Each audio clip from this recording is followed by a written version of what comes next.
tell you something about your mom.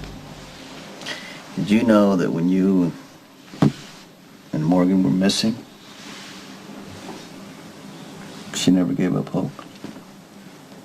She always believed that you guys would be found and be home safe. And I want you to know something, buddy.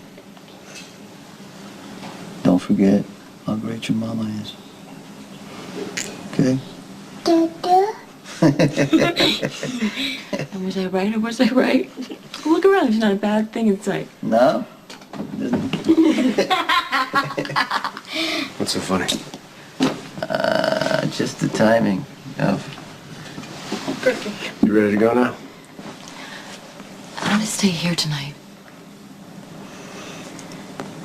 I am trying to reach Dr. Thomas's assistant. Jason, it is a long shot, but if AJ called Dr. Thomas the night he died, then maybe she picked up the message. It's worth a try.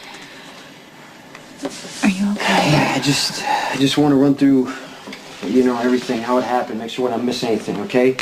10 years ago, AJ drives into a tree. I'm brain damaged, lying on a hospital bed, comatose. Dr. Thomas is called in to treat me. Now, it's possible that AJ had contact with Dr. Thomas then, but we can't be sure, okay? Last April, AJ's in the hospital with a broken back. He's facing kidnapping charges. He's going to try and plead insanity. He needs a psychiatrist to back him up. So he calls Dr. Thomas. But we don't have any proof that AJ actually spoke to Dr. Thomas. Okay, Jason, let's just say that he did, okay? AJ wanted his insanity plea. Dr. Thomas refused to give it to him. AJ blackmailed him. With what? With whatever happened with your accident 10 years ago. That's a huge assumption. Okay, let's just say that it's true. Jason, everything else fits. Dr. Thomas killed AJ to shut him up.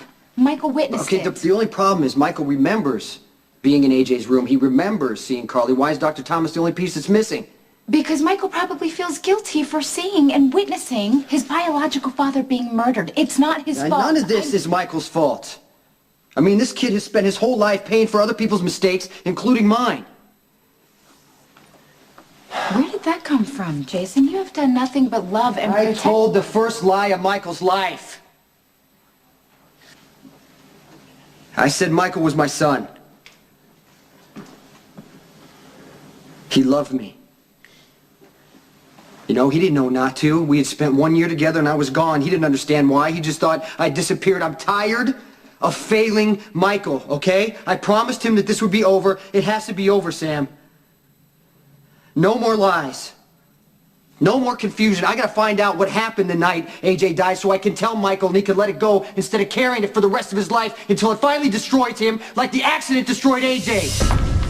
Patient's brother, AJ Quartermain, is on the phone. He says it's important and he'll only speak with you. Okay.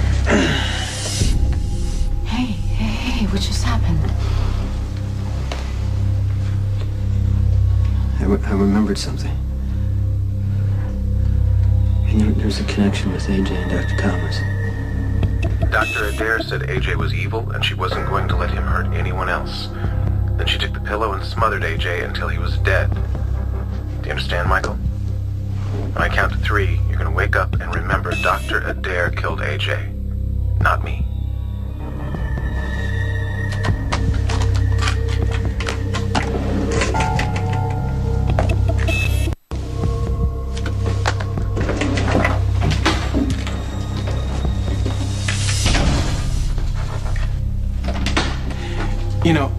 I'm really flattered, but if you can't stay away from my office, which I'd prefer, the least you could do is knock before you enter. I'm retracing the final hours of Rachel Adair's life. When did you last see her? I barely knew the woman. You know she's dead. Yes, and it's tragic. And convenient, too, given the fact that Rachel told me she saw you coming out of AJ's room the night he was killed, and I came and questioned you about it.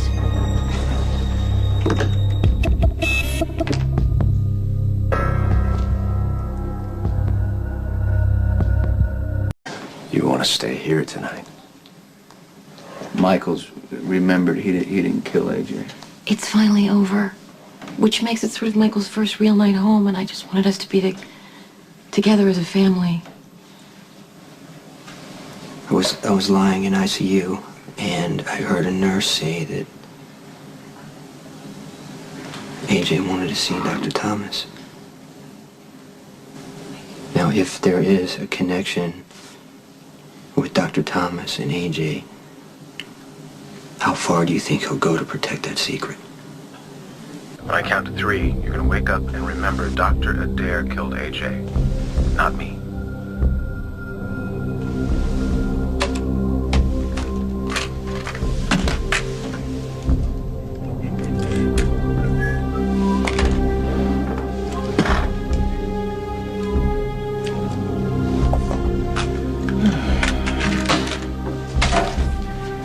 You know, I'm flattered, but if you can't keep away from my office, which I'd really prefer, I'd appreciate it if you'd knock before you enter. I'm retracing the final hours of Rachel Adair's life.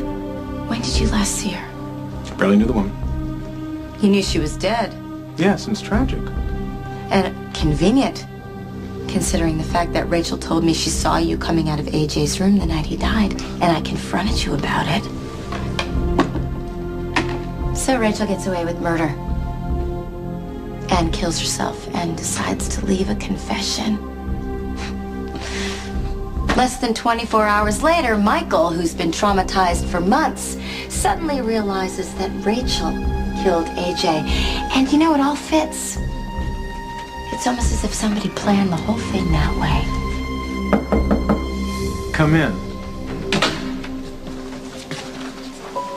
Dr. Thomas and Detective Beaudry, this is Officer Spencer. I'd like to ask you a few questions about Rachel Adair.